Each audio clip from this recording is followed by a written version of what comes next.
ہونے والا ہے۔ تو یہ تمام کے تمام واقعات حضرت امام مہدی علیہ السلام کی آمد کی طرف بھی اشارہ کر رہے ہیں، جہاں یہ بھی ہمیں نظر آ رہا ہے کہ جزیرۃ العرب میں ایک طرف انتہائی بے چینی ہے، کیونکہ صرف محمد بن عبد الوہاب کے ماننے والے نہیں ہیں، جزیرۃ العرب میں امام مالک کے ماننے والے بہت بڑی تعداد میں موجود ہیں، جو کسی طور پر بھی ان حرکتوں کو قبول نہیں کریں گے اور بالآخر اٹھ کھڑے ہوں گے اور قبائل کے درمیان لڑائی ہوگی، اور پھر حضرت امام مہدی علیہ السلام کی بیعت کا وہ واقعہ بیت اللہ شریف میں پیش آئے گا، جس کے متعلق احادیث میں ہم سے وعدہ کیا گیا ہے۔ انشاءاللہ یہ ضرور وعدہ پورا ہوگا۔ آئیے ان احادیث کی طرف چلتے ہیں۔ جیسا کہ ہم نے ذکر کیا کہ رسول اللہ صلی اللہ علیہ وسلم نے اشارہ کیا تھا کہ مشرق کی طرف سے ایک فتنہ نمودار ہوگا، یہی وہ وہابی فتنہ ہے، یہی وہ سعودی فتنہ ہے جس نے جنم لیا ہے، اور اب مسلمانوں کو اس نے بے تحاشا نقصان پہنچایا ہے، اور محمد بن سلمان اس سلسلے میں اب یہ کلائمیکس کی صورت میں نظر آ رہا ہے، جہاں پر اس نے اپنی سلطنت کے حقیقی مقاصد کو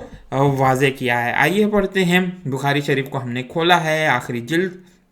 حدیث نمبر 7092 کو ہم پڑھیں گے۔ آخری والیوم میں آپ اس کو پڑھ سکتے ہیں۔ ہم سے عبداللہ بن محمد مسندی نے بیان کیا، انہوں نے کہا ہم سے محمد حشام بن یوسف نے بیان کیا، ان سے محمد نے بیان کیا، ان سے زہری نے بیان کیا، ان سے سالم نے، ان سے ان کے والد نے کہ نبی اکرم صلی اللہ علیہ وسلم منبر کے ایک طرف کھڑے ہوئے اور فرمایا فتنہ ادھر ہے، فتنہ ادھر ہے، جدھر شیطان کی سینگ طلوع ہوتی ہے یا سورج کی سینگ۔ فرمایا یعنی مدینہ منورہ کے اگر آپ مشرق میں دیکھیں تو ریاض اور دبئی کے علاقے آتے ہیں، اسی کے علاوہ عمان کا علاقہ بھی آتا ہے اور دیگر دوسرے علاقے آتے ہیں، اور یہی وہ علاقے ہیں جہاں سے ہمیشہ فتنوں کا ظہور ہوتا رہا۔ مسیلمہ کذاب بھی انہی علاقوں میں نمودار ہوا، وہ بھی ایک نجدی تھا۔ اسی طریقے سے یہ تمام کے تمام نجدی اب کے صاف ظاہر ہو رہا ہے کہ یہ دجالی لوگوں کے ساتھ قوتوں سے مل چکے ہیں، اور رسول اللہ صلی اللہ علیہ وسلم کی ایک اور حدیث کے مطابق جو ہم نے مستدرک الحاکم سے بیان کی تھی، آپ کو بتایا تھا، اس میں روایت ملتی ہے کہ رسول اللہ صلی اللہ علیہ وسلم نے فرمایا کہ یہ ایک وقت آئے گا کہ یہ لوگ کمزور ہو جائیں گے بہت زیادہ، اور اس سے یہی لگتا ہے کہ حضرت امام مہدی علیہ السلام کی آمد کے بعد ان کی حکومت ختم ہو جائے گی، لیکن پھر بھی یہ اپنے طور پر عرب کے مشرق میں موجود رہیں گے، گو کہ جو حضرت امام مہدی علیہ السلام کی خلافت ہوگی وہ حجاز کے علاقے میں قائم ہوگی، تہامہ کے علاقے میں ہوگی اور پھر شام تک پھیل جائے گی، لیکن یہ لوگ عرب کے مشرق میں باقی رہیں گے، اور پھر اس کے بعد انہی میں سے دجال نکلے گا۔ آئیے پڑھتے ہیں۔ حدیث نمبر 7093، ہم سے قتیبہ بن سعید نے بیان کیا، ہم سے لیث نے بیان کیا، ان سے نافع نے اور ان سے ابن عمر رضی اللہ تعالیٰ عنہ نے کہ انہوں نے نبی اکرم صلی اللہ علیہ وسلم سے سنا کہ حضرت صلی اللہ علیہ وسلم مشرق کی طرف رخ کیے ہوئے تھے اور فرما رہے تھے آگاہ ہو جاؤ، فتنہ اس طرف ہے جدھر سے شیطان کا سینگ طلوع ہوتا ہے۔ تو ان تمام واقعات سے پتہ چلتا ہے کہ نشت کے متعلق رسول اللہ صلی اللہ علیہ وسلم نے کیا پیشن گوئیاں کی تھیں۔ آئیے ایک اور حدیث کو پڑھتے ہیں اور پھر ویڈیو کو کنکلوڈ کرنے کی کوشش کریں گے۔ حدیث نمبر 7094، ہم سے علی بن عبداللہ مدینی نے بیان کیا، انہوں نے کہا ہم سے اظہر بن سعد نے بیان کیا، ان سے ابن عون نے بیان کیا، ان سے نافع نے بیان کیا، ان سے حضرت عبداللہ بن عمر رضی اللہ تعالیٰ عنہما نے بیان کیا کہ حضرت صلی اللہ علیہ وسلم نے فرمایا اے اللہ ہمارے ملک شام میں ہمیں برکت دے، ہمارے یمن میں ہمیں برکت دے۔ صحابہ نے عرض کیا اور ہمارے نجد میں؟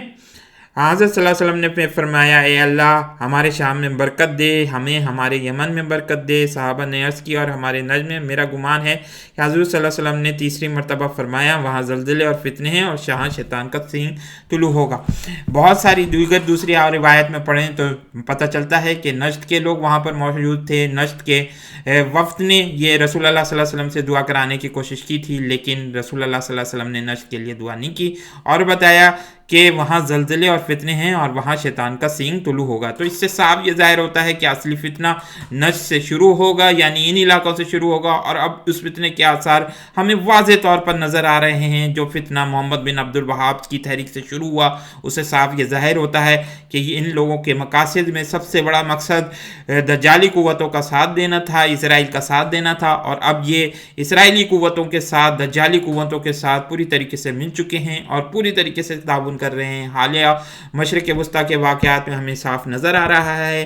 کہ رسول اللہ صلی اللہ علیہ وسلم نے جن پیشن گوئیوں کا ہم سے کہا تھا کہ اس طریقے سے مسلمان فتنے پہ پڑیں گے، اس طریقے سے مسلمانوں کو آزمائشیں آئیں گی، لیکن پھر انشاءاللہ حضرت امام مہدی علیہ السلام کی خلافت قائم ہوگی اور پھر مسلمان پوری دنیا پر اپنا دین پھیلانے کی جد و جہد کریں گے، اور پھر حضرت عیسیٰ علیہ السلام نازل ہوں گے اور ان کی نزول کے بعد اسلام اپنی گردن زمین پر ڈال دے گا، جیسا کہ سورہ صف کی آیت نمبر 9 اور 10 میں فرمایا گیا کہ اللہ تعالیٰ انشاءاللہ اپنے دین کا اہتمام کر کے رہے گا، چاہے کافروں اور مشرکوں کو کتنا ہی برا کیوں نہ لگے۔ اللہ تعالیٰ سے دعا ہے کہ اللہ تعالیٰ خلافت کا نظام